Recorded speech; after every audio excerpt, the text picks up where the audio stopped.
I feel like you've been given every opportunity, and when I look back on some of these times where I give chances like I gave you, it's very frustrating and a little embarrassing because it looks like I was not really thinking clearly then. I understand that these are drug allegations. You've been given opportunities to get help. I mean, you've been on probation since 2016 with every opportunity possible, so.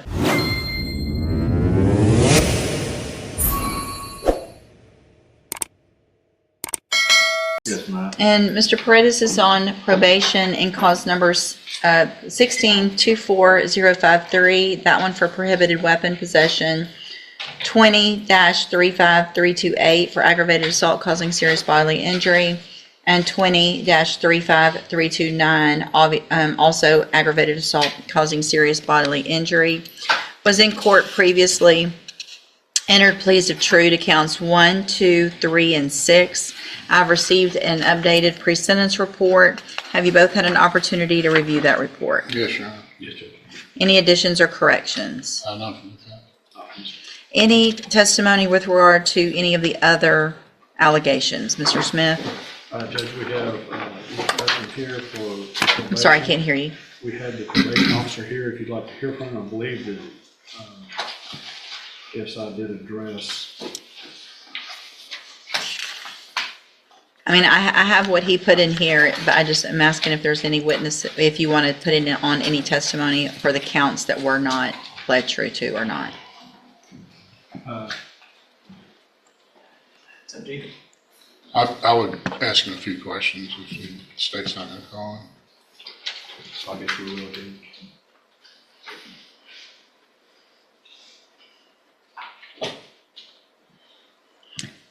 All right, Mr. Patton, if you'll please raise your right hand. Do you swear or affirm the testimony you're going to give in this hearing will be the truth, the whole truth, and nothing but the truth? I do. Thank you, sir. Go ahead. Mr. Paredes was ordered to perform community service, and has he completed all of that and provided verification to the probation department? He is not, no. And did he appear for alcohol or drug screening on June 18th, June 25th, July 2nd, July 5th, July 21st, 2025? What were those dates again? June 18th, June 25th, July 2nd, July 5th, July 21st, 2025. So June the 18th, he did not show. June the 25th, he did not show. July 5th, he did not show. And July 21st, he did not show. That's what it's. I guess I want to know with regard to community service, obviously what has he done out of any of it, if any? Your Honor, in cause number 16-24053, he has completed 169 hours out of the originally assessed 300, Okay. which leaves him with 131. He last performed community service on April 4th of this year. He worked with our work crew at my Beaumont office. He has not performed any of the community service in either of the other two cause numbers. Okay, thank you. Mr. Kimler? Shouldn't the community service be concurrent in all three of the cases? In other words, the community service that he's done in one case should. And then we gave him probation on two after that. It is typically how we do that, Your Honor. We typically will give them credit for community supervision on any of the cases they're doing for us, regardless of when they started supervision. Community service. Yes. Yeah. Sorry. May I proceed, John? Yeah.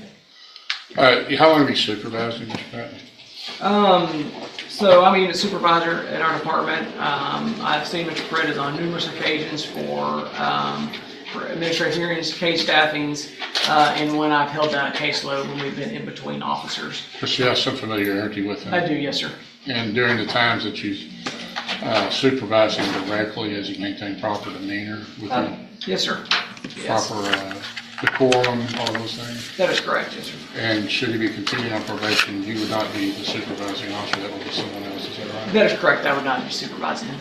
Well, let's say, I suppose you acted as a supervising officer at some point in your career at the probation department, is that right? That is correct, yes, sir. Assuming, let's just speak hypothetically, if you were a supervising officer again, would there be anything about Mr. Paredes that would cause concern to continue to supervise him as far as his demeanor and decorum and attitude towards the probation department or personnel? Hypothetically, no, not concerning those items. Who was his supervising officer? His supervising officer was Alexandra Ariano. Ms. Ariano went out on maternity leave and elected to stay home with her child. And so we've since filled that vacancy with a new officer. But she was the one that was, I guess, directly supervising. That is correct, yes, sir. You had access to her records, is that right? I do, yes, sir. Is there any indications in there about some type of mental health referral, anything of that nature? No, sir, there's not. Not that I've come across. And nothing in the records that indicate that there's ever been any type of mental health assessment or mental health recommendation for Mr. Paredes, particularly not for schizophrenia or anything like that, but perhaps depression or... Not that I've come across, no, sir. That's what it is. No further questions. All right. So, Mr. Paredes, it shows here in this updated pre-sentence report that one of the things you told Mr. Patton was that you had been on probation since you were 18 and you just couldn't do it anymore. Yes, ma'am. That's true. And then you said, I'll take a safe P. Why? Well, at the time when I told him that I couldn't take probation anymore, that was one of the times where I was just feeling real down and depressed, from everything that's going on in the past, with me being shot and stuff like that. I was shot in my neck and my arm. So since then, I've been having real bad PTSD, real bad depression, bipolarness. So, there's some days where I'm good, some days I'm not. Some days I wake up on the wrong side of the bed from having nightmares, and some days I'm just as happy as I can be. So from that point on, at this point, I know since being in jail now, this isn't what I want because it's just hurting my family, hurting my daughter, and being around the people that's around me, being around murderers and rapists and, aggravated robberies and all that. It's just a bad environment for me, and it puts me in a bad mood, puts me, in a bad mindset, I guess you can say. And I did speak with the counselor I had that they assigned me for probation, and I did tell her those things, and they did recommend MH&R, but I never went just because I felt like it was I felt kind of low, of thinking I would go to MH&R, because Stigmatized. Yes, sir. So at this point, I don't want to go to jail or prison. Feel like being in here, sitting in here, has helped me realize that my life is on the line and it isn't a game and it isn't a joke. And but I do need help mentally. I was prescribed Zoloft the last time I was in here due to my PTSD, but I never took it. Because I heard really bad things about it. But now I'm starting to realize maybe I should be on Zoloft just to control the urge of smoking weed and that kind of behavior. I could ask him a few questions, John.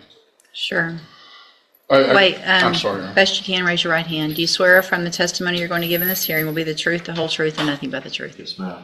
Go ahead. Explain those facial tattoos to the judge. This tattoo right here is my daughter's birthday, 11/14/2017, and this is 9/16/22 is the day my cousin killed himself. He shot himself in the head. This was right after my uncle had passed of cancer, and my cousin who just passed away, his dad, my other uncle, had just passed due to cancer as well. That's why I turned myself in a week later after my warrant had came out. This tattoo on here is a heart and a music note. I got that for my ex-girlfriend,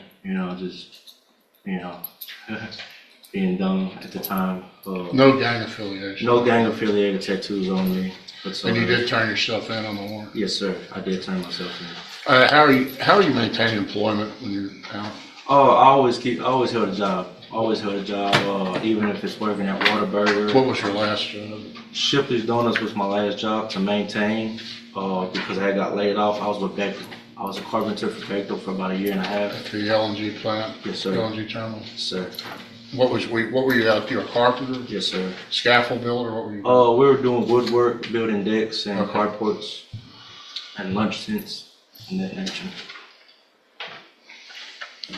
And as far as being shot, that actually, I know the court, in looking at his criminal history, these are serious cases as far as the aggravated assault, serious bodily injury. You were actually shot during that interchange, is that Yes, right, sir. by the other people? Yes, sir. And you had returned fire? Yes, sir. That's not I what, understand, Your Honor, but it's not, I don't want the court to think, I'm just looking at it, and I'm not trying my to. understanding from the version in the pre-sentence report previously, and I didn't represent him. my recollection of it actually, because it's not good when I remember you.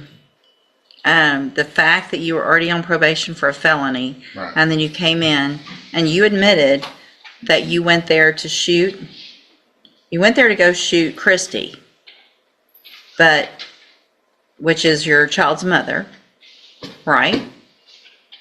That's not true? No? So did you mean to go shoot the two girls that got shot, Alexis and Taylor? No, ma'am. Who'd you mean to shoot? I didn't go there to shoot anybody. I think as he explained it to me, he was going there to meet for sexual purposes, the two girls, and when he got there, he was set up in the parking lot, and then by other people there, by people who were gonna rob him, and in the course of that, there was a gunfight, but he wasn't going there to shoot anybody.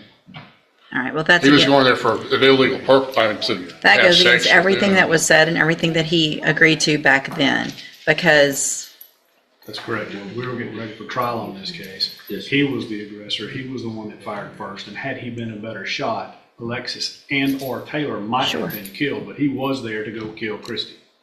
I didn't represent him in Okay. that, so I don't know. all right. Anything else?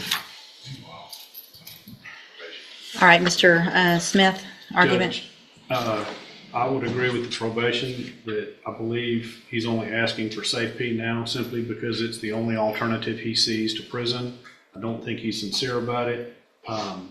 We have given him chance after chance after chance, and he has squandered, wasted, and even though he's a nice guy when he shows up, he does what he wants to do. That's evidenced by the jail reports that shows that they tell him to go back to his bunk and he just gets in the shower with his jumper on. And then when they write him up about it, then he says, man, fuck you. He has zero respect for authority or doing what's right, what he's supposed to do. I think prison term is appropriate in this case. The PTSD excuse is weak. He was the aggressor in the initial contact. And you can't claim that, well, I feel bad because I got shot by somebody who was defending two other women. So I would ask for pen time in this case. Anything else, Mr. Kimler? Well, it's difficult for me to address always with these jail incident reports without having the opportunity to cross-examine the person that made the allegations. So I would ask the court to consider the fact that that's not subject to, those allegations aren't subject to the rigors of cross-examination. But I think that on Mr. Brady's behalf, struggling with depression is a serious matter, and I know, and I respect Mr. Smith's looking at this as a way somebody just volitionally or just deciding to be stubborn and self-centered and not complying, but depression is a serious problem. He has struggled with that. I think that's indicated by the limited mental history that we have. There is no new offense allegations in this. These are administrative violations. Of course, those are important, especially reporting. But because of the seriousness of these cases, I would ask that the court give him at least one more chance with the aid of mental health, maybe safety, but also as a follow-up if he gets out to follow up with Spindletop to address not only any substance abuse problems, but any underlying mental health issues that may contribute to the substance abuse and just his ability to comply and just to continue on probation. All right, thank you, Mr. Kimler. So, Mr. Paredes, the thing is, you've been given exactly what Mr. Kimler is asking for. You've already been given that. You said it yourself. They recommended Spindletop. They recommended medications. You made conscious decisions not to follow through with what they knew was best for you, which is part of your probation. Everything that they say you should do is a court order. The fact that you are on a probation for possession of a prohibited weapon, like you said, from back when you were 18 years old, put you on a probation, 10-year deferred for that, November of 2016. Then we're back here, you're put on probation for 10 deferred on 2 aggravated assault causing serious bodily injuries in March of 2022 for shooting 2 girls. And you got shot in self-defense. And it appears that there's no real reason for me not to believe that that's how it happened for a number of reasons. No one else was charged with aggravated assault for shooting you. All the police reports, everything that went through in those pre-sentence reports previously that I have copies of, all makes it appear to be true that you went there to shoot either Christy and or whoever else. And luckily were not a good shot. One of the girls got shot 3 times and survived it. And for you to say you have PTSD from getting shot, I can't imagine what she has. I feel like you've been given every opportunity. And when I look back on some of these times where I give chances like I gave you, it's very frustrating and a little embarrassing because it looks like I was not really thinking clearly then. I understand that these are drug allegations. You've been getting opportunities to get help. I mean, you've been on probation since 2016 with every opportunity possible. So at this time, in cause number 16-24053, I'm going to, also based on the evidence presented today, I am going to find count 5 true. So that makes you pled true to counts 1, 2, 3, and 6. I'm finding count 5 true based on that evidence in each of the cases. Find sufficient evidence in that case to find you guilty, and at this time find you guilty of possession of a prohibited weapon. Sentence you to a term of 7 years in the institutional division of the Texas Department of Corrections. You will receive credit on that sentence for any time that you've been in custody that the law gives you the right to receive. In cause number 20-35329, also find counts 1, 2, 3, and 6 that you pled true to those freely and voluntarily. Find them true. Also find count 5 true. Find sufficient evidence to find you guilty, and at this time find you guilty of aggravated assault causing serious bodily injury. Sentence you to a term of 12 years in the institutional division of the Texas Department of Corrections. You will also receive credit on that sentence for any time that you've been in custody that the law gives you the right to receive. There will be an affirmative finding of a deadly weapon in that case. In cause number 20-35328, again, find that you pled true to counts 1, 2, 3, and 6 freely and voluntarily. Find those counts true. Make a finding of count 5 true. Find sufficient evidence to find you guilty, and at this time find you guilty of aggravated assault causing serious bodily injury. Sentence you to a term of 12 years in the institutional division of the Texas Department of Corrections. You will receive credit on that sentence for any time that you've been in custody that the law gives you the right to receive. There will also be an affirmative finding of a deadly weapon in that case. All 3 of these will run concurrently, which means together at the same time. I am going to hand you a trial court certification. These were not agreements. You do have some rights to appeal. You can talk to Mr. Kimler about that. I need you both to sign and fill out the bottom, and you'll get a copy. I'm also handing you a written admonishment regarding your ineligibility to possess a firearm or ammunition. Because of the judgments entered against you, you're ineligible under Texas law to possess a firearm or ammunition. Possession of a firearm or ammunition could lead to charges against you. Firearm is a legal term, and you should read the written admonishment I provide you to see what devices qualify as a firearm.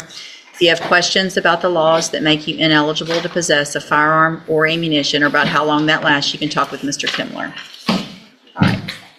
I'm sorry? It was 7, 12 and 12. 12. Affirmative finding of deadly weapon on